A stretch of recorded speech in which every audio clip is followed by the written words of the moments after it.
Hello guys! J'espère que vous allez super bien. Aujourd'hui, je m'attaque aux équations du second degré, du type x au carré égale k.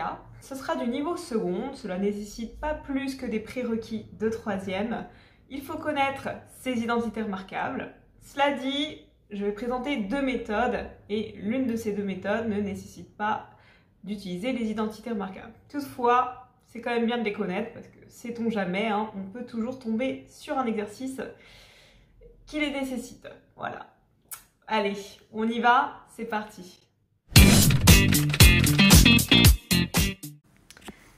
Il s'agit donc de résoudre des équations du type x au carré égale k. Bon, j'avoue que déjà là, j'ai mis une douille. c'est pas tout à fait du type x au carré égale k, parce que là on voit qu'il y a un petit truc juste devant le x au carré, n'est-ce pas? Bon, déjà voyons comment résoudre ce genre d'équation-là. Donc on va prendre un exemple. Déjà, il y a trois cas de figure. X au carré égale moins 4. Si on vous demande de résoudre ça, vous dites impossible. Pourquoi? Parce que on est en seconde. On résout l'équation dans R, c'est-à-dire dans l'ensemble des nombres réels, et il n'y a pas de nombre élevé au carré qui nous donne un résultat négatif. Donc c'est impossible. Cette équation n'a pas de solution. Donc on écrit ça comme grand S égale ensemble vide. Ok? Deuxième cas de figure. J'efface un petit peu. Admettons qu'on ait x au carré égale 5. Là, on a un nombre positif. Et donc, automatiquement, on a deux solutions. Parce qu'on a un nombre strictement positif. Donc, ça veut dire que soit x égale moins racine de 5, ou alors, deuxième solution, x est égal à racine de 5. On est bien d'accord que moins racine de 5, si je l'élève au carré, ça me fait bien 5. Et racine de 5, si je l'élève au carré, ça me fait 5 aussi. Donc j'ai bien deux solutions valables. Ok? Donc quand on a une équation du type x au carré égale un nombre strictement positif, on a deux solutions. Voilà. Dans le cas où on fait une résolution dans R, évidemment.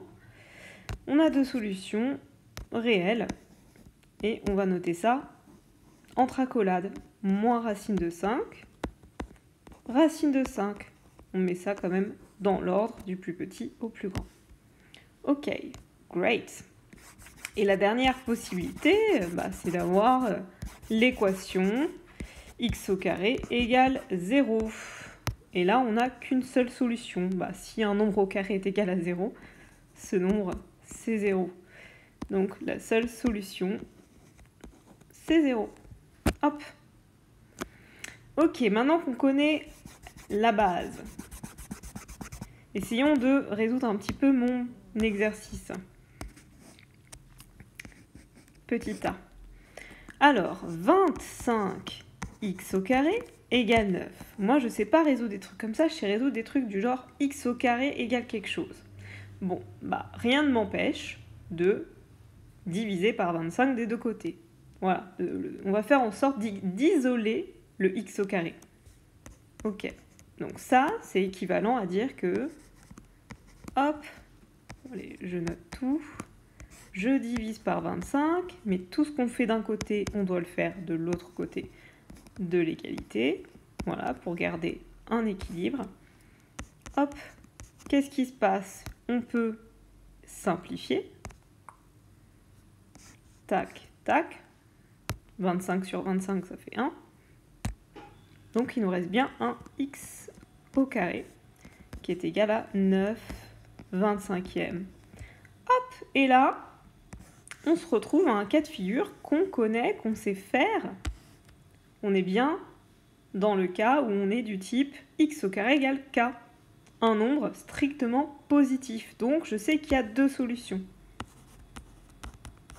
soit x est égal à moins racine de 9/25e, ou alors x est égal à racine de 9/25e. Et on n'oublie pas ces petites règles qu'on a apprises sur les racines. On peut très bien scinder en deux comme ceci, hein. Racine de 9 sur racine de 25. On a la même chose pour la solution positive, hein. Hop. Et ça, on sait calculer, on sait que 9, c'est un carré parfait. Donc, racine de 9 égale 3. Et racine de 25, on a aussi un carré parfait. 25, c'est 5 au carré. Donc, racine de 25 égale 5. Et voilà, on voit qu'on a deux solutions, moins 3/5 et 3/5. Voilà, ou alors 3/5. Donc, les solutions sont moins 3/5, 3/5.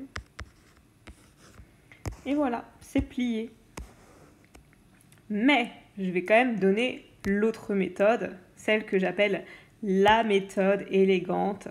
Voilà, moi personnellement, je préfère cette méthode. Elle est quand même plus pro, allez.